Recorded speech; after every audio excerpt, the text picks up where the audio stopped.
yang sedang dalam perjalanan menuju sekolah barunya di kota Monga. Ia adalah siswa baru yang baru saja pindah. Karena cicingan, Wenji sering dibully dan ditindas di sekolah dulunya. Di tengah perjalanan ia hampir saja ditabrak oleh siswa botak yang bernama Hesang, yang ternyata ia juga satu sekolah dengan Wenji.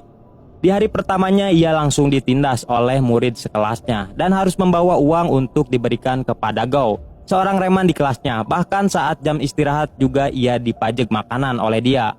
Karena tidak terima, ia nekat mengambil kembali makanannya itu. Dan disinilah awal Wenji mulai memberanikan diri untuk melawan orang yang menindasnya.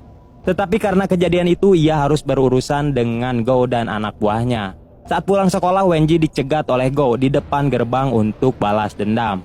Melihat hal itu, ia langsung kabur dari sana dan terjadilah aksi kejar-kejaran. Meski di awal Wenji hampir saja lolos, tapi akhirnya ia harus tertangkap di bawah jembatan dan langsung dikeroyok. Saat sedang dieksekusi, Wenji tidak sengaja menginjak tai anjing. Melihat hal itu, ia langsung menggunakannya sebagai senjata untuk baku hantam dan mengancam mereka dengan tai. Bersamaan dengan itu, Hesang dan sahabatnya yang sedang santuy di atas jembatan tidak sengaja melihat kejadian itu dan tertarik untuk melihatnya. Karena aksi Wenji yang bisa lolos dari kepungan Gao, teman Hesang yang bernama Zilong berniat untuk merekrut Wenji ke dalam gengnya. Yang dimana kita tahu Hesang dan ketiga temannya adalah orang yang menguasai sekolah itu dan sangat ditakuti oleh semua murid di sana.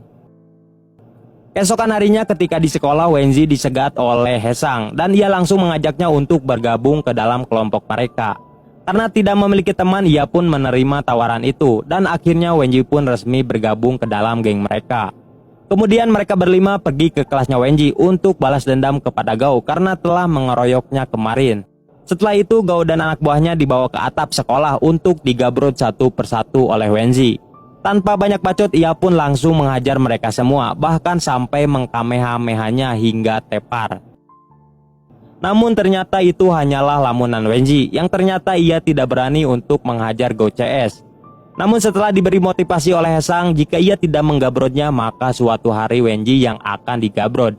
Dan akhirnya Wenji pun langsung menghajar Gao dan anak buahnya sambil beberengesan.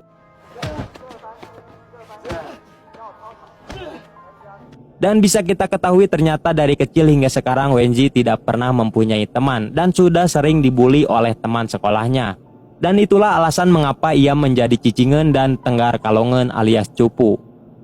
Setelah bergabungnya Wenji, kini ia selalu menghabiskan waktunya dengan bolos sekolah dan tawuran bersama gengnya itu. Di sini kita diperkenalkan dengan sahabat-sahabat barunya. Pertama ada Li Jilong, orang yang paling menonjol dari mereka semua. Dan secara tidak langsung ia adalah